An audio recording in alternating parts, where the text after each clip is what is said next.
ఓం నమ శివాయ. ఈరోజు కాశీలోని మహామృత్యుంజయ మందిర్ గురించి మనం చరిత్ర తెలుసుకుందాము. అయితే మహా అంటే గొప్ప, మృత్యు అంటే మృత్యువు, మరియు జయ అంటే విజేత అని అర్థం.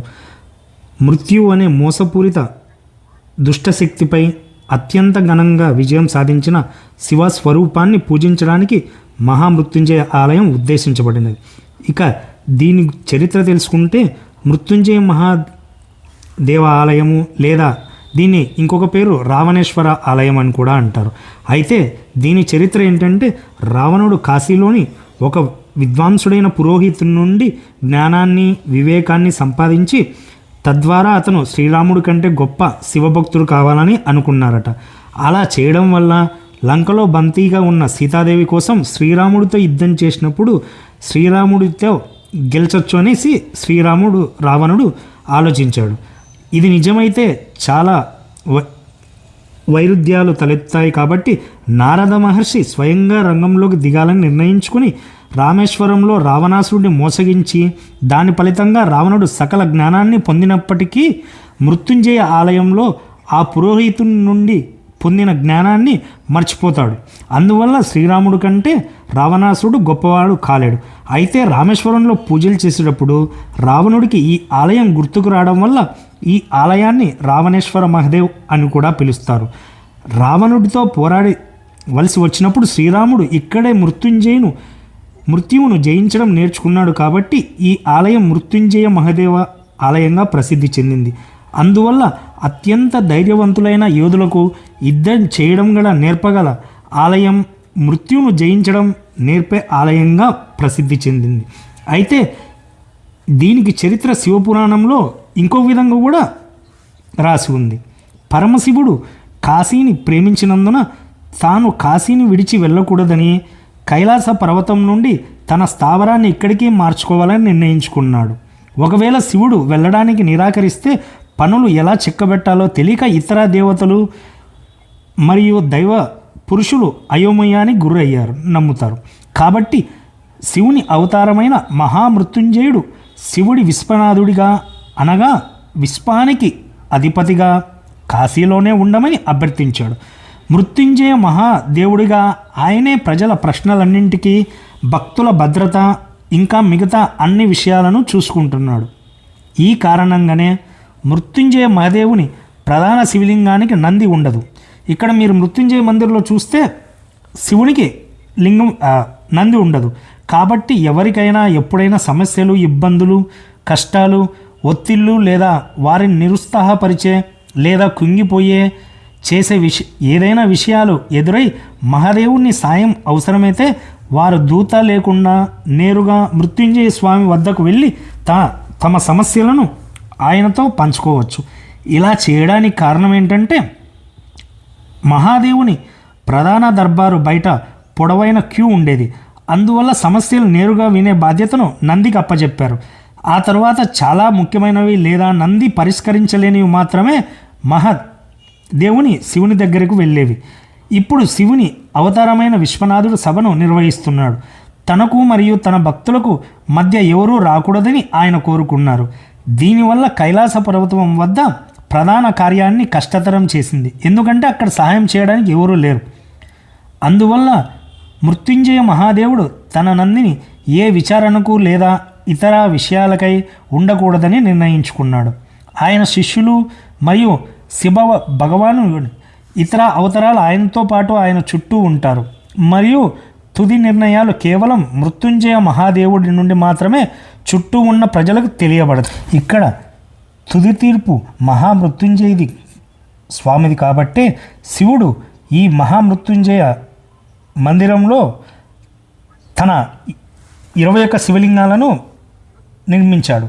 అయితే మొదటిది కాళేశ్వర మహాదేవ్ లింగం, 2 మార్కండేయ మహాదేవ్, 3 గౌతమేశ్వర మహాదేవ్, 4 లోమరేశ్వర మహాదేవ్, 5 దక్షేశ్వర మహాదేవ్, 6 హస్తిపాలేశ్వర మహాదేవ్, 7 ధన్వంతేశ్వర మహాదేవ్, 8 సర్వేశ్వర మహాదేవ్, 9 శిలాదేశ్వర మహాదేవ్, 10 అసితాంగ భైరవ మహాదేవ్, 11 భైరవేశ్వర మహాదేవ్, 12 బృహస్పతీశ్వర మహాదేవ్, 13 మామలేశ్వర మహాదేవ్, 14 కలోదక్ మహాదేవ్, 15 కూపేశ్వర మహాదేవ్, 16 చామ్ దగ్నేశ్వర మహాదేవ్, 17 అబ్దేశ్వర మహాదేవ్, 18 దేవరాజేశ్వర మహాదేవ్, 19 ఘంటేశ్వర మహాదేవ్, 20 వృద్ధకాళేశ్వర మహాదేవ్, 21 మహాకాళేశ్వర మహాదేవ్, 22 నాగేశ్వర మహాదేవ్, 23 మహామృత్యుంజయ మహాదేవ్. ఇలా ఆయన 21 శివలింగాలను నిర్మించి ప్రజల సమస్యలను తమ వద్ద చెప్పమనేసి చెప్తాడు. ఇలా ఒకవేళ సమస్యలు పరిష్కారం కాని ఎడల చివరగా మహామృత్యుంజయ స్వామి దగ్గరకు వెళ్ళి తమ కోరికలను చెప్పుకుంటారు, తమ కష్ట సుఖాలను తెలుసుకుంటాడు. అయితే ఇక్కడ ఒక చిన్న సహజ కొలను ఉంది, దాన్నే ధన్వంతరి కుండ అంటారు. వర్షాకాలంలో గంగానదికి వరదలు వచ్చినప్పుడు ఇందులో నీరు ఉంటుంది. సంతానం కలగని స్త్రీలు, శివుని వంటి ఉత్తముడు, పార్వతీదేవి వంటి తెలివైన బిడ్డ కలగాలని ఆశీర్వాదం కోరుకుంటూ ఈ సహజ కొలంలో పూజలు చేస్తారు. 2 ధన్వంతరి కూపం. ఇది ఔషధ గుణాలు కలిగిన బావి. ఈ బావిలోని నీటిని తాగిన వారే ఆ నీటితో దేవుడిని పూజించిన వారైనా వారి శాశ్వత ఆరోగ్య ప్రయోజనాలు కలుగుతాయని నమ్ముతారు.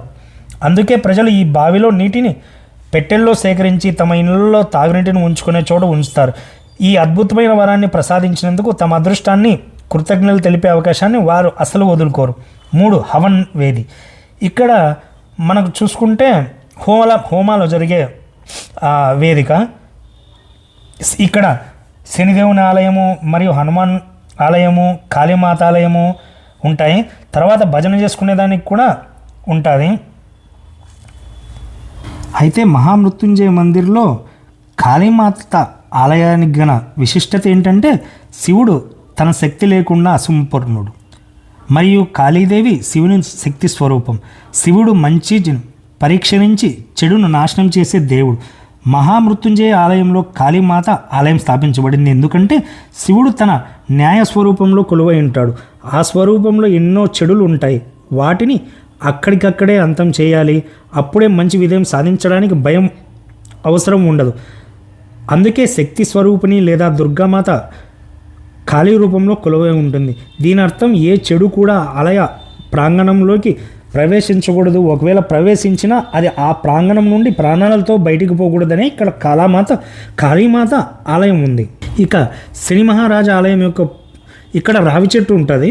ఈ రావి చెట్టుకు శని మహాదేవుని తమ జీవితంలో సమస్యలన్నీ తొలగించి సంతోషకరమైన మరియు సంతృప్తికరమైన జీవన ప్రమాణాన్ని ప్రసాదించమని శనిదేవుణ్ణి ప్రార్థిస్తారు. అయితే కాశీకి వచ్చిన వాళ్ళు కంపల్సరీ మహామృత్యుంజయ మందిర్లో బావిలో నీళ్ళు తీసుకెళ్ళి కంపల్సరీ మీరు తాగండి, 10 మందికి తాగించండి. ఆ నీళ్ళు తాగడం వల్ల ఏంటంటే జీర్ణాశయ సంబంధిత వ్యాధులు నయం చేస్తుంది, మంచి ఆరోగ్యంగా ఉంటారు. మహామృత్యుంజయ గుళ్ళో ఇంకొకటి నాగేశ్వర మహాదేవ్. ఎవరికైతే కాలసర్పదోషం, విషకన్యా దోషం, నాగముక్తి దోషం ఇవి ఏవైనా ఉంటే ఇక్కడ పూజ చేయించుకోండి, ఖచ్చితంగా తొలగిపోతుంది. వృద్ధ కాళేశ్వర మందిరంలో దీర్ఘాయుష్యులతో ఉండాలనేసి ఇక్కడ వృద్ధ కాళేశ్వర మందిరంలో పూజలు చేస్తారు. అయితే ఈ మహామృత్యుంజయ మందిర్ కరెక్ట్ కాలభైరవ స్వామికి ఎదురుగా సందులో 200 మీటర్ల లోపల ఉంటుంది. ఇది నేను ఫస్ట్ చెప్పాల్సింది లాస్ట్లో చెప్తున్నాను. ఎవరైతే ఒకవేళ కాశీకి రాలేని వాళ్ళు మన వీడియో చూడండి.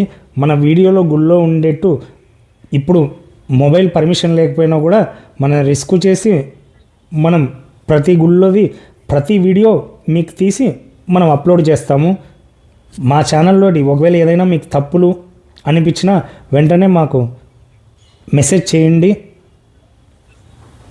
కంపల్సరీ సరి చేసుకుంటాము. ఓం నమ శివాయ. మళ్ళీ ఇంకొక వీడియోతో మళ్ళీ కలుసుకుందాం. మెయిన్ ఏంటంటే మన ఛానల్లో గంగాహారతి ప్రతిరోజు లైవ్ ఉంటుంది. ఓం నమ శివాయ. ఈరోజు కాశీలోని మహామృత్యుంజయ మందిర్ గురించి మనం చరిత్ర తెలుసుకుందాము. అయితే మహా అంటే గొప్ప, మృత్యు అంటే మృత్యువు మరియు జయ అంటే విజేత అని అర్థం.